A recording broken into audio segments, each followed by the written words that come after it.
transformation. New tonight on Our News Live at 7. It's official. The Judiciary goes digital with the launch of a new court system. How the technology is expected to help bring about swift justice. But first, remain silent. The Prime Minister telling members of Parliament not to engage in discussions about abuse allegations levied against a sitting member. Plus, more gun violence has police busy tonight as investigators are probing the overnight shooting of a 19-year-old man in Seabreeze. We've got the latest. And then at Our News at 7:30, an Our News exclusive with the Chief Justice as he comes to the defense of the judiciary after recent criticisms from a regional leader. Our News Live at 7 starts right now.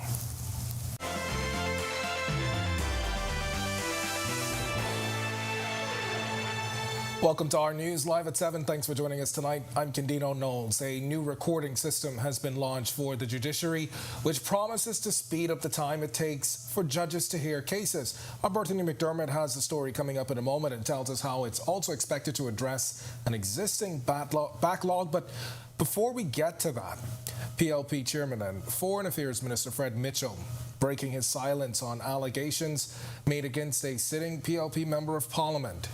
In a voice note early this morning, Mitchell said party leader and Prime Minister Philip Davis has advised all MPs to be silent on the matter. The leader of the Progressive Liberal Party has said all parliamentarians of the PLP should refrain from making any comment on the president's salacious swirl about some MP, save and accept the acknowledgement by the Deputy Prime Minister that any allegation of moral turpitude is to be taken seriously and will be investigated in due course. A woman filed a complaint against a sitting member of Parliament on April 7th in Grand Bahama. Since then, the woman and her family have spoken out, calling for justice. Mitchell saying he spoke up on the matter after Free National Movement leader Michael Pintard said there seems to be one rule for the PLP and another for others.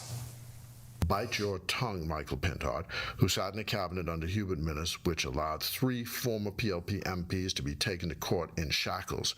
The cases all failed, and the courts condemned 2 ministers of the F&M government for interfering in the cases. Yet, Michael Pintard sat in that cabinet and did nothing. He allowed the F&M to interfere with justice and did nothing.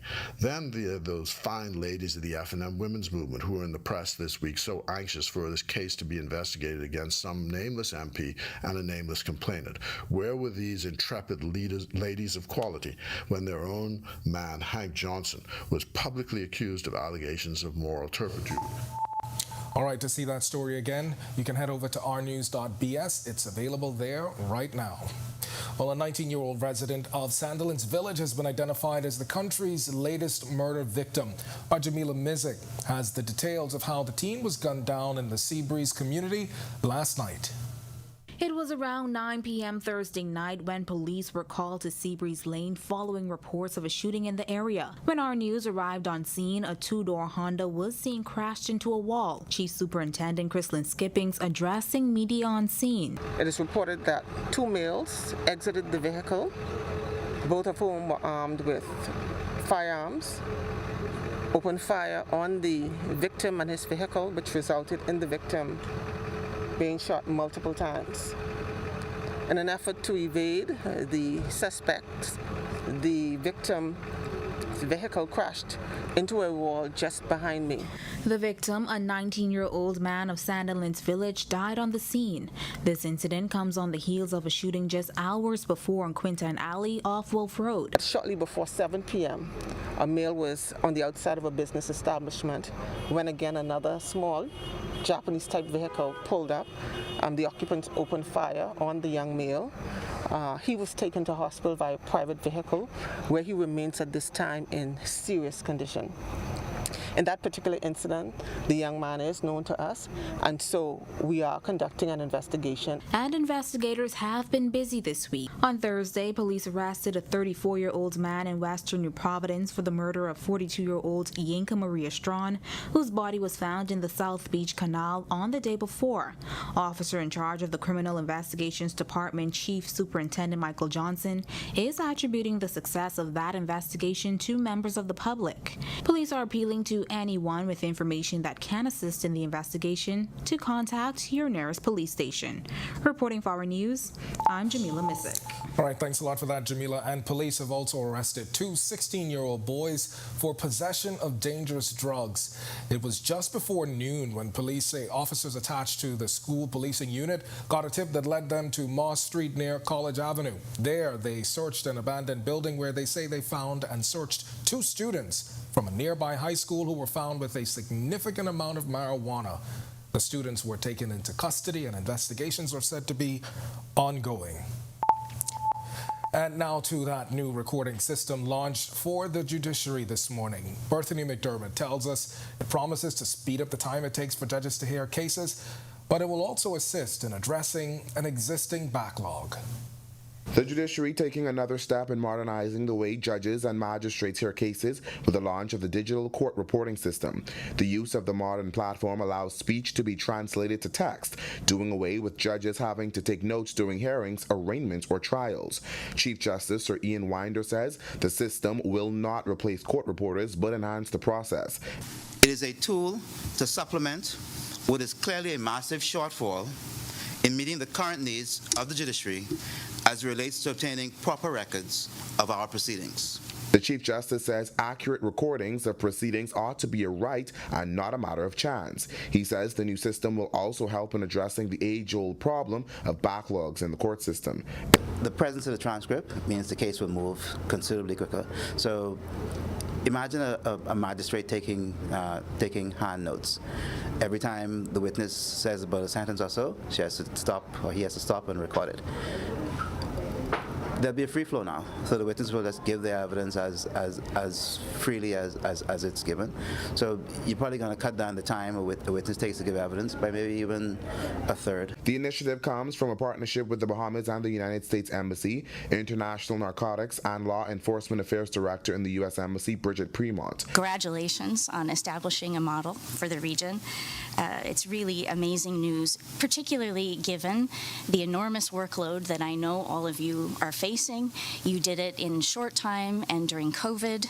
Former Chief Justice, now Court of Appeal Justice Sir Brian Murray says the system will have a transformative impact on court proceedings. He called it an excellent example of what can be achieved through strategic partnerships. I know firsthand of the vital role in this project of the National Center for State Courts and the United States Department of State through the Bureau of International Narcotics Law Enforcement Affairs. Their resources and their expertise have been invaluable. Reporting for Our News, I'm Bethany McDermott. All right, thanks a lot for that, Bethany. Well, it's time now for your first look at temperatures, and meteorologist Greg Thompson, he's standing by in the Weather Center. Greg, someone told me today, if you're not in Exuma, then you're no one. Oh, what about you? Wish we were able to do the news and the weather in Exuma. Maybe we'll get to that one day, but yeah. Pretty nice down there as well, though. But outside our studios, it's also nice. Partly cloudy skies, your temperature at 79. Your winds out of the east at 10 miles per hour, and your feels like temperature is at 78. Temperatures around the islands tonight right now at 77 in Freeport, also in Marsh Harbor, Abaco, and in Governor's Harbor.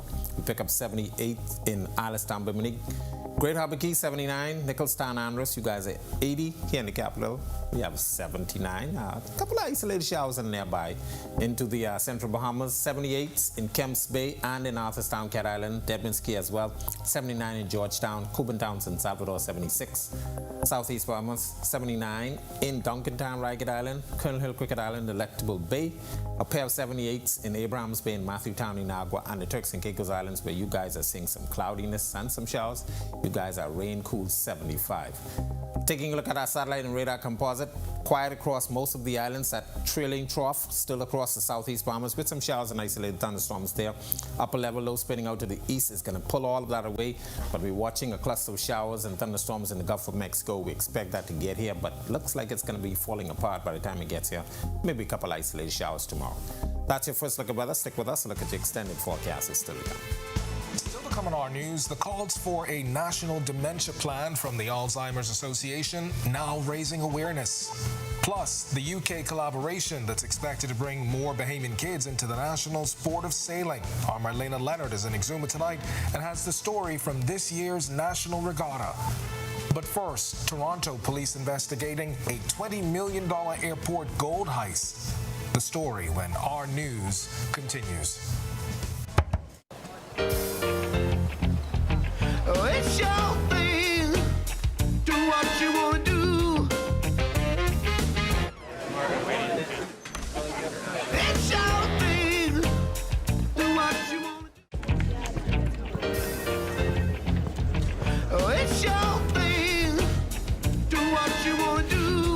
stakeholders are very happy.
The Bahamas Alzheimer's Association is calling for a national dementia plan.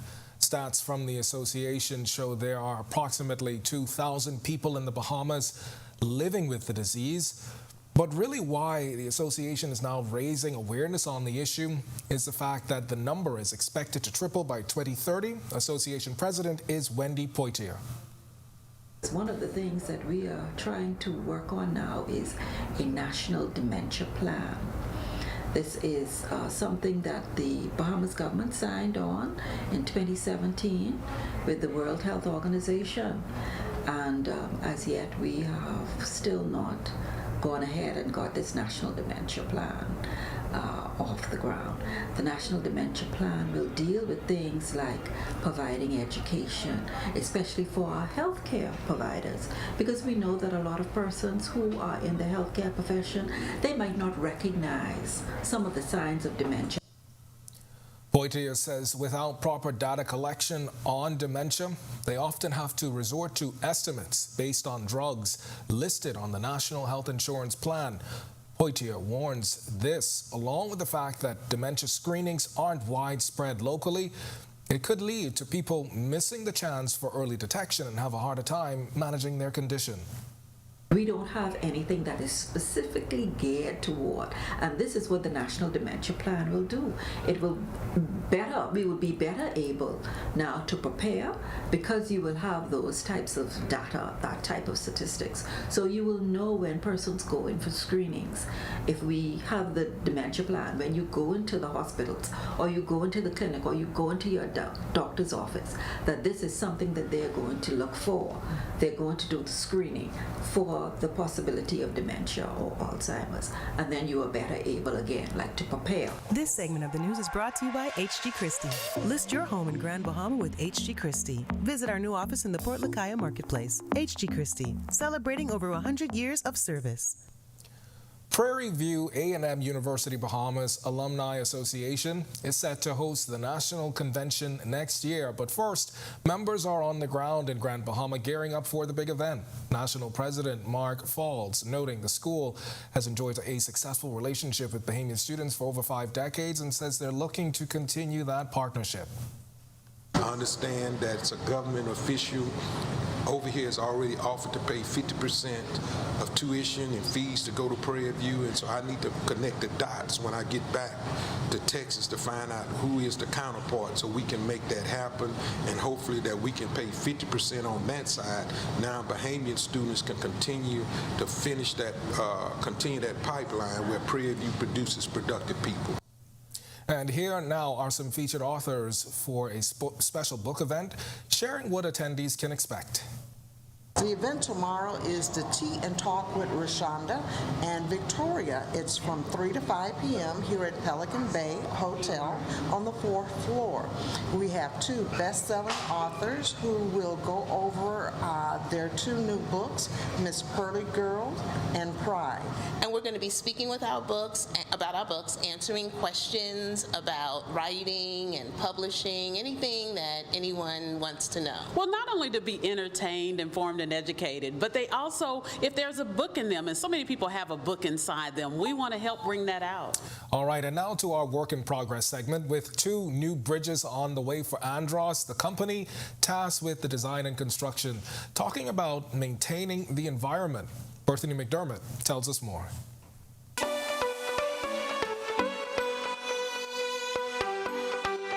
As Braun Limited moves full steam ahead with the design for 2 new bridges in Andros, officials tell us they've been paying close attention to the environment.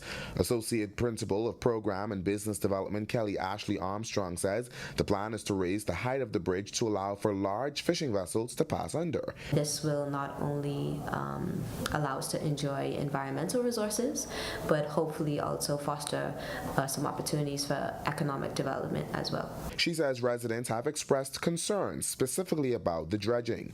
The area is home to a sandbank as well that's naturally curvy, which has been a challenge for vessels traveling under the bridge. We will be removing some of that sandbank and increasing the depth of the waterway underneath the bridge, in addition to increasing the height of the bridge, so those larger vessels have a little bit more freedom to access both sides of the creek. Braun Limited is also conducting a climate risk and vulnerability analysis for the projects.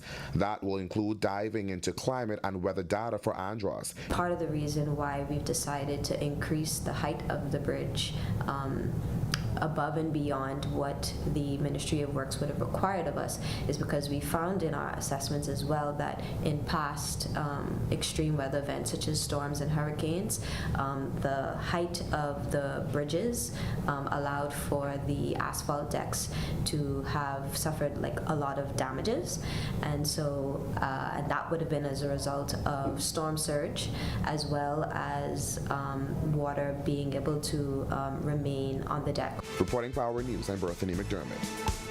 When our news comes back from the break, we turn our spotlight to stories making headlines across the world as the Deputy Prime Minister of the UK quits. Find out the bullying investigation that led to his resignation. Plus, the latest from Canadian police now investigating a $20 million gold heist in Toronto. And our Marlena Leonard is in Exuma tonight for the National Regatta that's underway. She tells us about a collaboration with the UK that's bringing more Bahamian children into the sport of sailing. When our news returns.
This is Our News. Welcome back. We turn our attention now to stories making headlines across the world.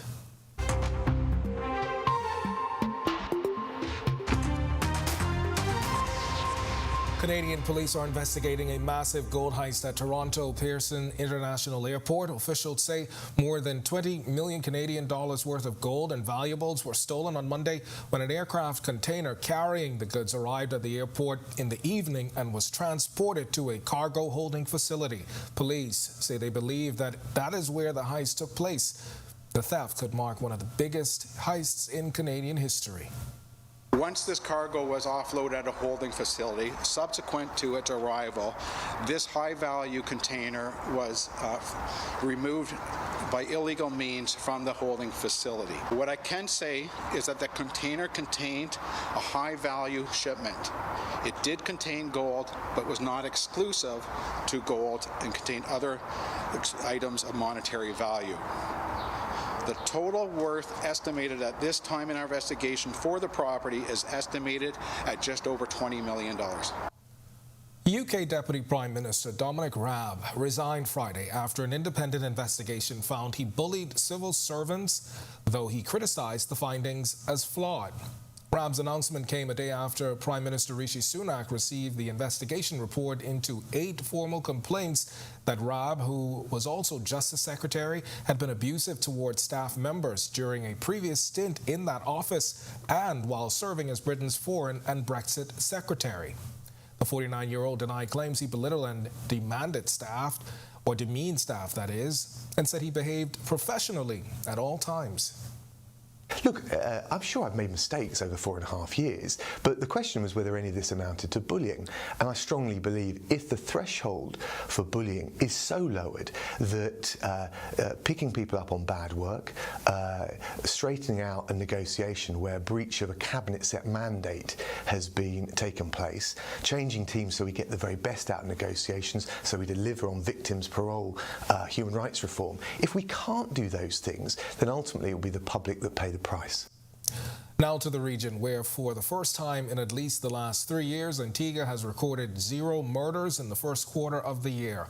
Media reports say from 2019 to 2021, there was at least 1 killing by the second month of the year. Also of note was in 2022, there was 50% less incidents of murders than in 2021. In 2021, 16 murders took place in Antigua, which has a population of about 100,000 people. And finally, the government of St. Kitts and Nevis has approved the full activation of the Cannabis Act on 4/20, the unofficial holiday celebrating cannabis. The act signaling government's intention to clarify a responsible cannabis use and cannabis derivatives regulatory regime within the Federation.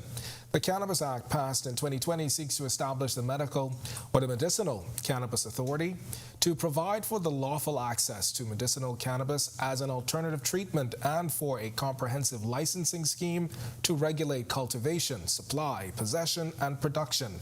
Prime Minister Dr. Terence Drew is quoted saying it can provide a sustainable income for his people. And now back here at home, Britain is hoping to help encourage the next generation of Bahamian school kids to get into our new national sport. And representatives are at the Exuma Family Island Regatta to see how we can work together in the name of sailing. Here's Marlena Leonard. The announcement of sailing becoming the Bahamas' national sport is coming tonight, but work is already underway to help bring more Bahamians back into the sport. The Exuma Family Island Regatta has some special guests this year, as the British High Commission invited representatives from the Royal Yachting Association to explore opportunities in collaborating on our new national sport, sailing. British High Commissioner Thomas Hartley tells us work is already underway to help more Bahamian children discover the sport, especially a demographic often underrepresented in the sport. Already, my High Commission has sponsored 30 places for Bahamian children from government schools, particularly girls. We'd like to see more girls sailing, but 30 places to do the summer program this year. So by this summer, we're hoping that those in New Providence particularly will have a chance to do that. And that's a down payment. We're going to try and provide more of those places over the next couple of years. But they hope more opportunities can come, working with the Royal Yachting Association. Rob Clark, Director of Sport Development at the Royal Yachting Association, has helped train over 1 million young British sailors in the last 10 years. Because we really realise that it's them that's going to be the future of our sport. So we need to get them on the water as quickly as possible, get them into it, get them really excited for what sailing brings. It develops you far more than just the sport itself. It's skills of teamwork and resilience and creativity. Nick Scott, Director of Racing at the Royal Yachting Association, says there's a lot the two countries can learn from each other, noting the immense community engagement and enthusiasm we have here at home. To see the quality of sailing and racing and the real connection to the community has been awesome. To really take it in, feel the vibe of the sport, see how it connects to so many people in the country, absolutely fantastic. And I think there's a lot we can take from that we can take back to the UK and look at how we really energise our own people and our own island nation in really connecting with the sport. In Exuma, reporting for Our News, I'm Marlena Leonard. Still to come in Our News, today in history, find out interesting facts about the day that was April 21st. Plus, at the bottom of the hour, Greg is back with your extended weather forecast. Also in Our News at 7:30, are you ready for a longer road to retirement? The suggestion by a cabinet minister leading to this reaction. We've got the story when Our News continues.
Welcome back to Our News. It's time now to turn our spotlight on events that shaped the day that was April 21st. Take a look.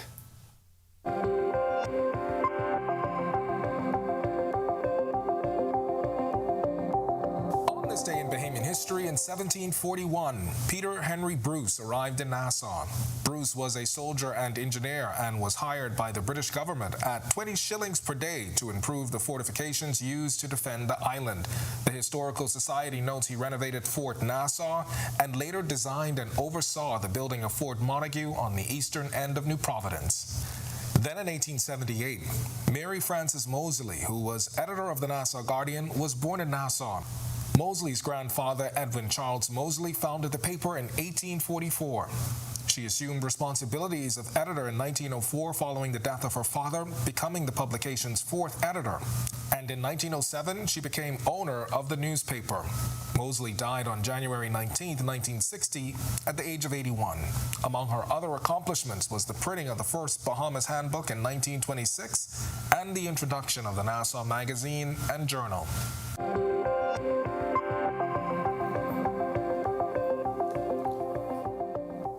To watch that historical recap again. And for all of today's top stories, remember you can visit ournews.bs. It's going to do it for us in News at 7. Joining us now is Megan Shepard. She's got the latest headlines. Happy Friday, Megan. Happy Friday. I'm so excited for the weekend. So excited. Awesome. Thanks, Candino. Tonight we are following a body found is now under investigation and an Our News exclusive with the Chief Justice. Here are your latest headlines.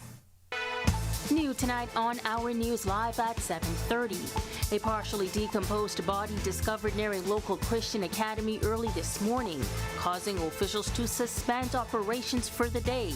But first, Bahamian judges do not live on Mars. The Chief Justice hits back at presidents of St. Vincent and the Grenadines, saying Bahamian judges will not be intimidated. The details in an Our News exclusive.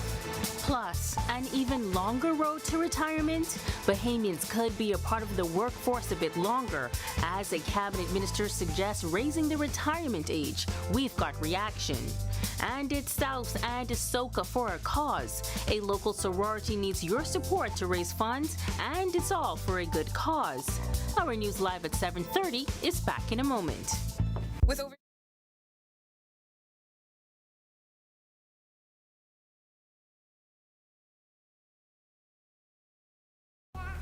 Whether you're battling a chronic condition or offsetting a new injury, Doctors Hospital's comprehensive rehab services offer the help you need now. 3 advanced facilities at Collins Avenue, Carmichael Road, in Cable Beach means your personalized plan for care is just a visit away. From physiotherapy to occupational therapy and speech and language pathology, our team approach is all about rebuilding together. For a full list of services, visit doctorshosp.com/rehabilitation. Doctors Hospital, trusted and best care now. Isn't your health worth it?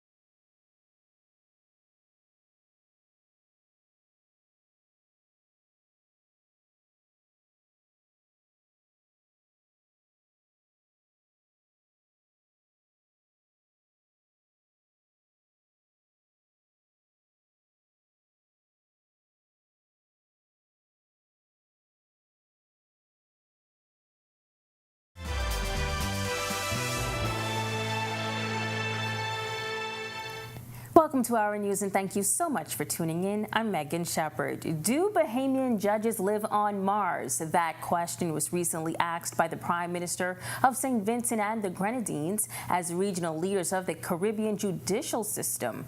Well, today the Chief Justice is hitting back, saying Bahamian judges will not be intimidated. Bethany McDermott reports. Days after a top CARICOM member questioned if Bahamian judges live on Mars, Chief Justice Sir Ian Winder is defending the judiciary.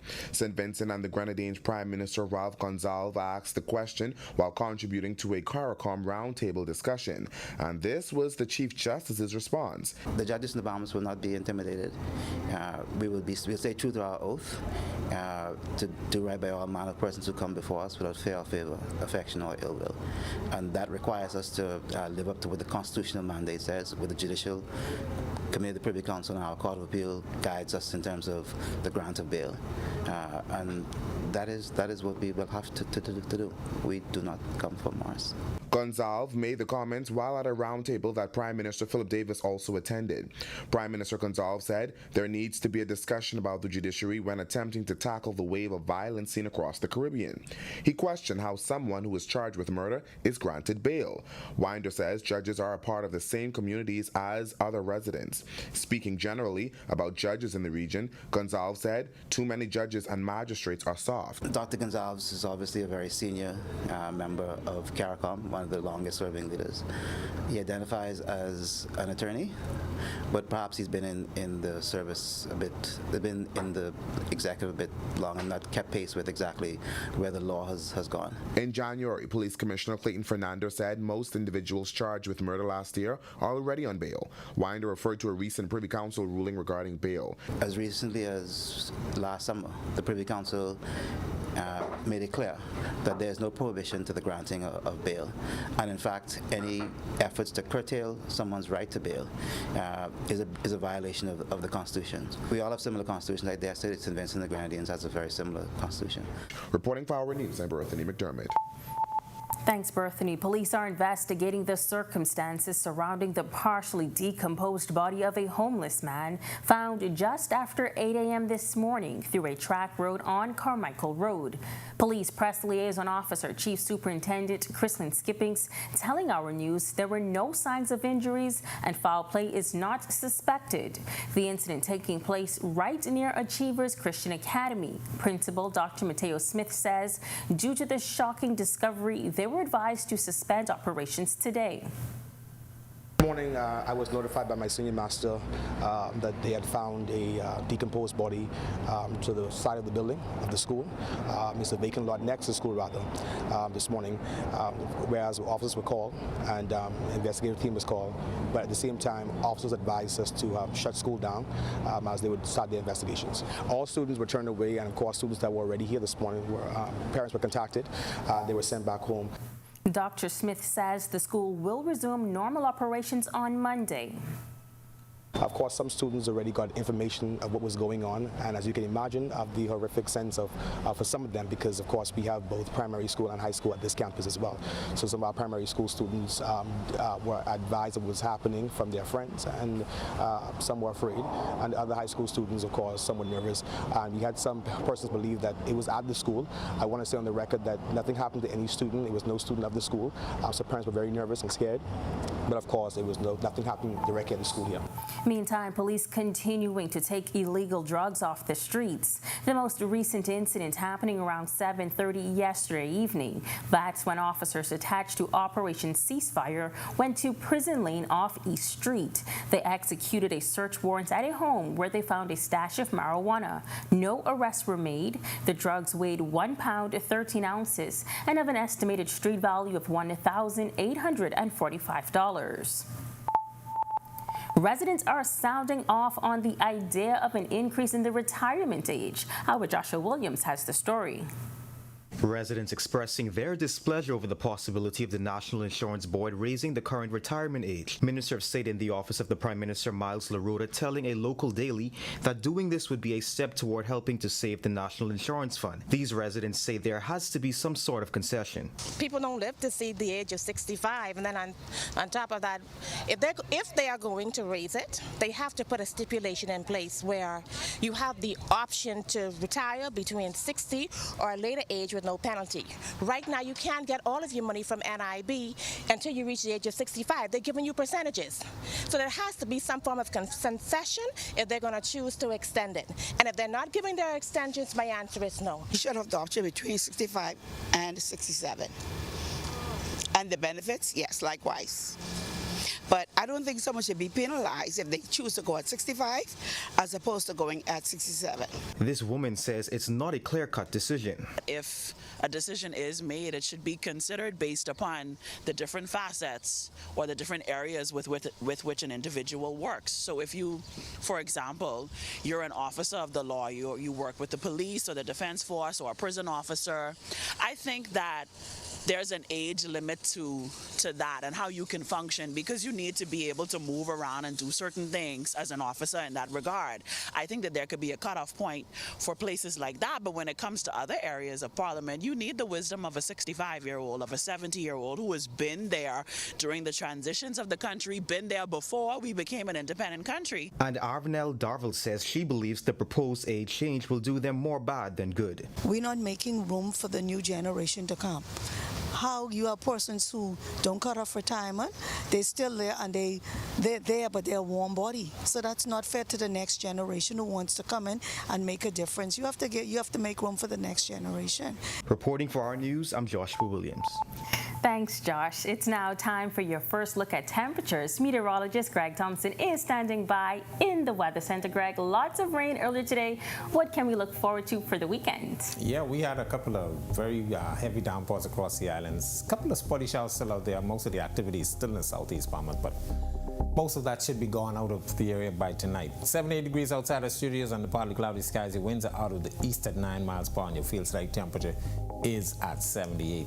Satellite and radar composites showing that trailing troughs still hanging out near the southeast Bahamas. Showers and thunderstorms associated with that will continue to pull towards the east and away. That's all attached to a low pressure system out there in the open Atlantic, but we are watching a blob of showers and thunderstorms moving out of the Gulf of Mexico. Should get in here by late tomorrow and into Sunday with a couple isolated showers likely. That's your first check on weather. Stick with us. A look at your extended forecast for the weekend. Still to come. Still to come on Our News. Out on the high seas, parliamentarians taking their talents to the beautiful waters of Exuma for the first ever MP's race. Can you guess who won? Find out coming up. And why it's better to be safe than sorry. Find out why you shouldn't delay getting homeowners insurance ahead of this year's hurricane season. And a local sorority is looking to send the next generation of students to college, but they need your support. Find out how you can help when Our News returns.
Welcome back. With hurricane season a little over a month away, insurers are encouraging homeowners to take steps now to protect their properties. In the past, major hurricanes like Dorian can cost billions of dollars in damage. Deputy Chairman of the Bahamas Insurance Association, Stanford Charlton, says also keeping up-to-date appraisals is key. We also encourage persons to get updated appraisals done because you would have seen, with inflation, the cost of building supplies are increasing, and the house that was insured for a certain value 4 years ago will not be the same in this day and time. So we encourage you to get update appraisals done to ensure that you don't find your place underinsured. Underinsured meaning that, if your house is insured or should be insured for $500,000 and you only have it insured for $250,000, you are 50% below where you should be, and your claim will be affected by 50%. While comprehensive insurance protects homes against hurricanes, lightning, and fires, insurers do not offer the coverage to potential policyholders right before hurricane season. Charlton says the reason lies in bigger companies pulling out of the Caribbean. Of course, some students already got information of what was going on, and as you can imagine, of the horrific sense of for some of them, because of course we have both primary school and high school at this campus as well. So some of our primary school students were advised of what was happening from their friends, and some were afraid, and other high school students, of course, some were nervous. Apologize for that technical difficulty. Well, members of Parliament and cabinet ministers raced in the first MP's Challenge during the 67th annual National Family Island Regatta in Exuma today. Deputy Prime Minister and Member of Parliament for Exuma and Ragged Island, Chester Cooper, spoke to us shortly after winning.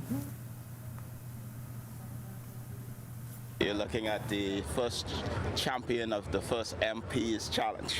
And yes, I'm boasting, but they say if it's true, you're not bragging. So I'm happy to be able to claim victory. My first race, the first MP Challenge. This has been great fun.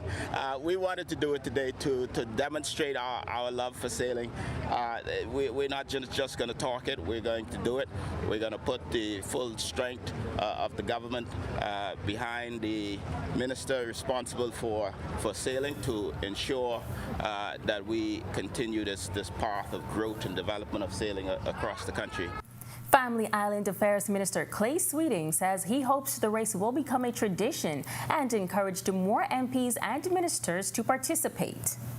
We're going to ensure that we put some funding behind it to ensure that we explore the component, the educational component throughout this country, that not just persons who have never sailed before, but also young people get involved in it as well. So it's exciting. Next year, I anticipate that as a Minister for Regattas, we'll have a larger group of MPs that take the challenge. I'm sure once the colleagues speak about how they had an exciting time, it's relaxing, and more importantly, the camaraderie with the sailors on the water.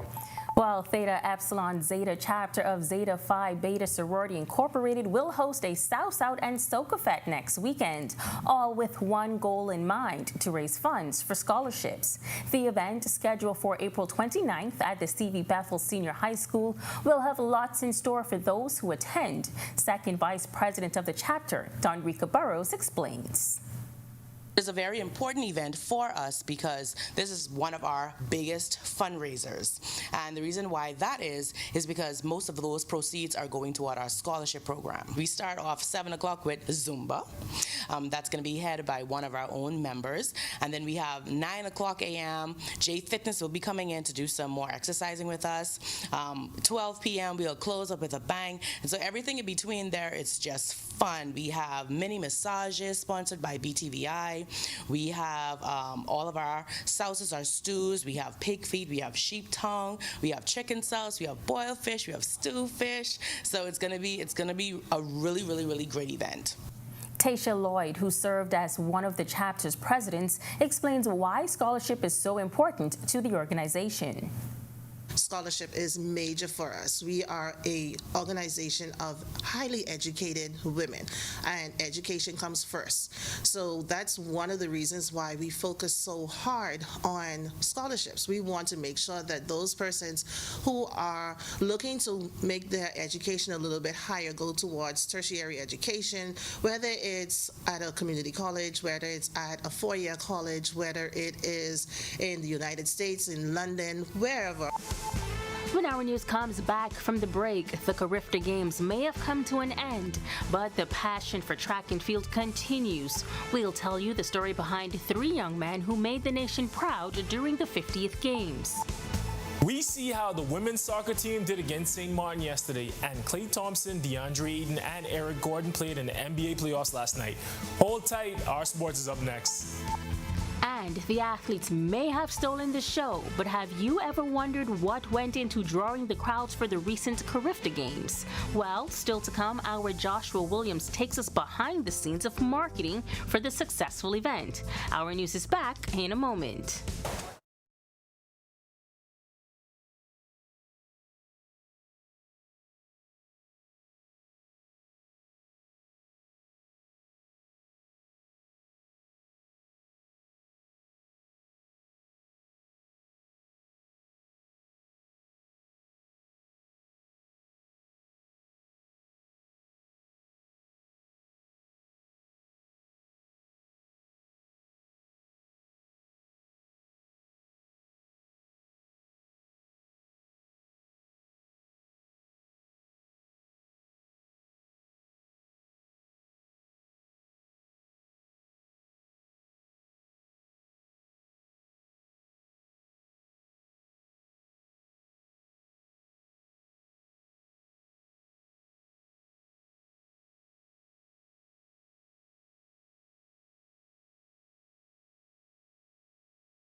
Welcome back. It's a positive story about young men in our country, a coach and 3 of his athletes, all under the age of 20, who want to do something meaningful with their lives. Our Sasha Lightborn caught up with them at the Old Track Stadium and has their story.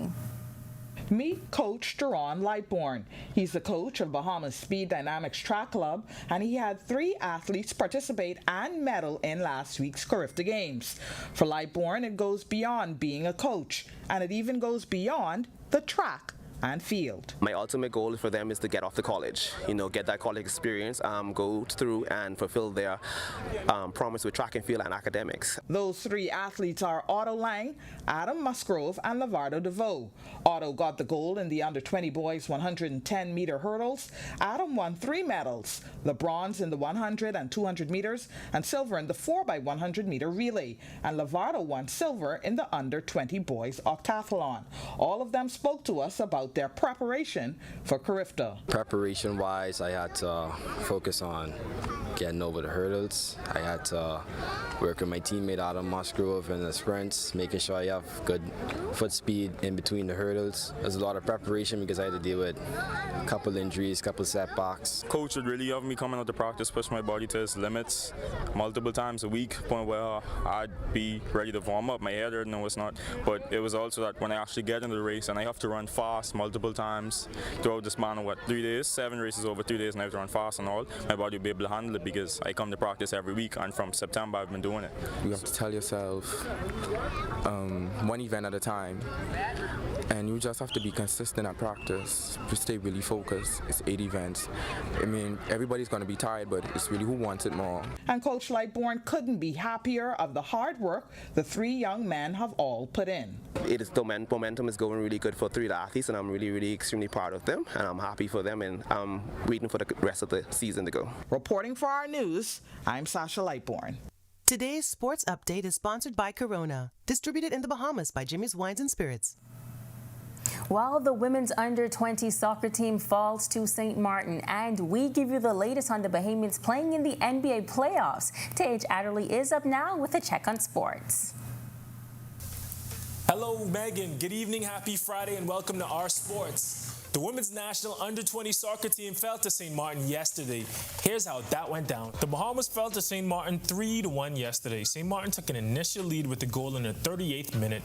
Our girls would fight hard to keep themselves in the game, but St. Martin added another goal in minute 47. The Bahamas would finally get on the board in the 53rd minute with a goal from Alexis Williamson before St. Martin put them away. This is the final match in the current window for CONCACAF Nations Leagues. Our girls are coming home. Bahamians Klay Thompson, DeAndre Ayton, and Eric Gordon all played in the NBA playoffs yesterday. Let's see how the trio did. Bahamians Klay Thompson, DeAndre Ayton, and Eric Gordon all played Game 3 of their first round series last night. Klay and his Golden State Warriors beat the Sacramento Kings 114-97. Klay had 13 points, and he set the tone with his hustle and defensive intensity for a Dubs team that forced 15 turnovers from Sacramento. Steph Curry led the Warriors with 36 points, and Kevon Looney went beast mode inside, grabbing 20 rebounds. De'Aaron Fox led the Kings with a near triple-double with 26 points, 10 rebounds, and 9 assists. Klay's countrymen DeAndre Ayton and Phoenix Suns had a shootout in Phoenix. DeAndre Ayton had 12 points and 11 rebounds, 5 of which came on the offensive end. Eric Gordon had 7 points. Devin Booker went bonkers for the Suns with 45 points, while Kevin Durant added 28 points, 6 rebounds, and 5 assists. The Suns and the Clippers resume their series tomorrow night, while Klay and the Warriors ride again on Sunday afternoon. That was your look at sports. I'm Tage Adderley. Have an amazing weekend. Rainy weather in the capital today, but there may still be some hope for your weekend activities. Meteorologist Greg Thompson has got you covered with your extended weather forecast. And the team that drew in regional crowds. Learn more about what went into making the 50th Carifta Games a regional success. That's coming up when Our News returns.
Welcome back. Meteorologist Greg Thompson is back with your extended weather forecast. Greg, a lot's happening this weekend, including the Exuma Regatta. What can we look forward to weather-wise across the country? It should be nice. We may see a couple isolated showers. We are sandwiched between two systems, one out there in the open Atlantic. That is a low-pressure system down at the surface and the mid and upper levels, a trailing trough across the southeast Bahamas, but that will continue to pull away from us. And then we have this blob in the Gulf of Mexico. That should get in here sometime by the weekend, and a trailing front behind that. We expect that to get in here late on Sunday into Monday, so we could see a couple isolated showers. Taking the future forecast map, putting that into motion. First system staying out there, second system racing across us by Saturday evening, and then by Sunday, as I mentioned, the frontal boundary, very weak one, should be moving in, so we could see a couple isolated showers as that pushes in. Boating forecast, really nice on the waters tonight through tomorrow. East-northeast to east-southeast winds 10 to 15 knots. It will fall light and variable at times. Seas will be running 2 to 4 feet over the ocean. Your high tide will be at 9:50 tonight. Here's a look now at your national forecast.